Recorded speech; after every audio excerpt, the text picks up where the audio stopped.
Today we're going to be talking about the AV broadcasting studio at the Belmar Public Library. First, I want to give a brief shout out to Bernadette who made this all possible.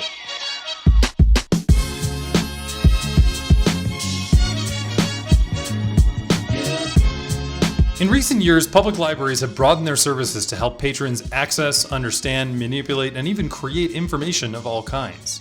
This can include AV production. First, let's overview the equipment available in the recording studio. There's sound dampening panels on either corner to help make it a little bit quieter. The desk, like many at JCPL, is adjustable for standing height and sitting. Both the keyboard and Apple trackpad are actually wireless, which is really helpful. It means you can operate the computer while moving around the room and recording from different spots. It does mean that they need to be charged periodically, however, and there is a lightning cable that is left in the accessory kit that you'll need to take out and charge between sessions. Make sure to put it back when you're done charging so that it doesn't get lost or tangled in anything. OS X makes great use of the Apple trackpad in engaging different kinds of gestures to operate the computer, such as 2 fingers to scroll down or up, using all fingers to whoosh apart to clear all windows from the screen, or using 3 fingers at a time to switch between programs. You can check online to see documentation for all the different gesture controls for OS X. Ordinarily, we'd expect groups of people to use the recording studio at the same time, so we've equipped it with multiple sets of headphones and a headphone splitter so everybody can listen to the same recording. However, during COVID, all patrons have to bring their own headphones and only one person will be permitted in the studio at a time. There are a number of adapters available in the accessory kit, such as this one to convert a 1/4 inch to 1/8 inch for different kinds of headphones. This device looks like a keyboard, but it's actually called a MIDI controller and it has many functions. You can play on it like a regular piano, however there's modulation and pitch adjustment. You have to go up different octaves because it's not 88 keys. And there are a number of different buttons to activate different pad and synth functions on the computer, as well as equalizers to adjust volume at different levels. There is a computer-connected mixer that allows you to connect guitars and mics and all kinds of equipment to the main computer for recording. This device looks complicated because it is. It can actually control many dozens more pieces of equipment than what we have in the studio, so you really only need to concentrate on the first couple of channels. When setting up the studio for use, we want to make sure that all the knobs are zeroed, put to the 0 mark, where they're reset. You'll notice there's a 48-volt phantom power button on the right, which is important to have on for this kind of mic that needs additional power. The headphones output is actually what the mixer hears going into it, whereas the other outputs come from the computer or can be configured to come from the computer. The crown jewels of the recording studio are the twin CAD M179 condenser microphones. These are on arms so they can be moved in and out towards a user pretty easily. The screen thing that goes in front of it is actually what's called a pop filter. It helps deal with problems like p or b that can cause mic feedback. The mic itself has several controls on it, including a 20 decibel sound cut on the right, a low pass cutoff on the left, which gets rid of like lower bass signals, and the little spinning knob that allows you to choose different kinds of mic format.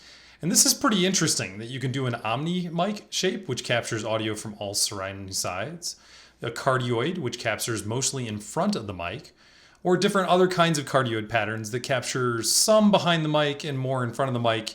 You can look it up and read about it. For most purposes in this room, you can just leave it on the center small cardioid format to help eliminate echo. To go with all the hardware, we have both powerful and easy-to-use software in the AV broadcasting studio. The iMac, of course, runs OS X, and when you boot it up, you'll find all the icons at the bottom for the different kinds of programs you might need, including FL Studio, Audacity, Logic Pro, GarageBand, and iMovie. You can use the Object Dock button or pull in with 4 fingers at once to see all the different programs that are on this computer. Scroll through by moving 2 fingers left or right to switch pages. In the upper right, by the little speaker icon, we have the OS X sound controls. You can click on the controller and adjust the volume, as well as which device. This includes Soundflower, which gives you the ability to record the sound the computer is making itself, as well as all the other microphones or instruments that you have attached to it. If you're using the recording studio microphones, you'll want to make sure that the USB mixer is your input choice and not the built-in microphone on the iMac. You can use either speakers or headphone outputs or the USB mixer for outputs. I did actually test how loud it can get with the sound dampening and the door closed. You can have the volume up pretty loud on the iMac speakers and not bother people in the quiet room outside. One of the easiest to use programs that's available for Mac, PC, and Linux is Audacity, an open source multi-track recording software. This one's one of the easiest programs to use for beginners because it's available in lots of locations and there aren't too many scary controls. You can launch it from the dock at the bottom and it will give you a splash screen with different documentation links. By default, it should be set to record from the mics in the room. Make sure that the gain is on for each of those mics, and you can hit the red recording button to start recording right away. You should be able to see wave lines, like the thicker parts of that line there, as you go, indicating the amount of volume. Audacity includes tools to do basic cropping, clipping, and modification of audio, and should cover for basic podcasting and introductory needs for many users.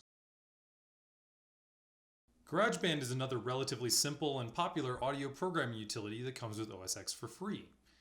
As you launch it, you'll be given a different set of options for the kinds of things you'd like to do, which can include using that MIDI controller keyboard device that's attached, as well as the microphones for regular audio input. You can pick which one works best for you. Apple has a number of tutorials, and there are many others available for free on YouTube. Like most utilities, you'll want to check to make sure your input and output sources are going through the devices that you want them.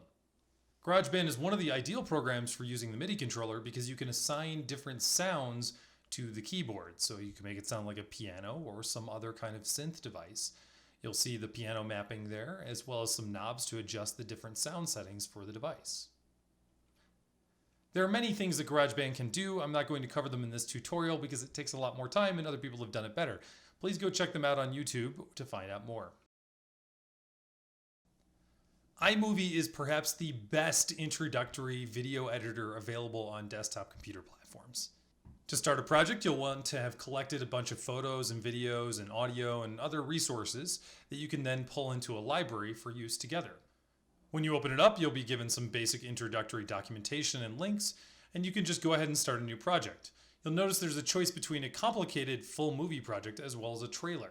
Trailers are one of the easiest ways to get started if you're new to video production because it introduces some of the concepts like shot lists and storyboards and all the different assets you can pull together in harmony to create one cohesive message. When you first launch it, you'll have a choice of different templates and you can pick one of these. As you mouse over them, they'll give you something of a preview of what they might look like. They're generally intended to capture common themes that you might film a trailer or the kind of genre you might want to use. Once you select one, it will give you a template for a project that has a series of outlines you can fill in. Some of this is text that you can fill in just by typing, and other parts are where you would drag media to actually apply for clips and shots and scenes and so on. You'll notice it makes it pretty easy to tell what kind of material you need to get, so you can go back and get more if you feel like you missed something. Once users are done, they can export in a format that can go to YouTube or other kinds of display devices. Finally, one of the most impressive and interesting programs on the computer is FL Studio. It used to be called Fruity Loops Studio, which is a sequencing and synthing platform that you can use to combine wave files, so like vocals or guitar that you've recorded, that kind of thing, with MIDI data, which is data that's like information about notes that you then tell to sound a given way. As with all programs on this computer, one of the first things you'll want to check is your audio input and output sources to make sure you've got that coming out of where you need it. And then there are also some examples that are built in that you can open up to take a look at to see how they work. This one shows the lyrics that go with the song, as well as information about the artist, and you can see the instruments loading in the background there. And so some of these tracks are what we call MIDI tracks, which is note data that could have been generated by a device like that keyboard-like looking MIDI controller, but MIDI can also be downloaded or created from other means. And then there's also wave files, so you can see that pink waveform at the top that looks similar to something you might have captured in Audacity or some other program.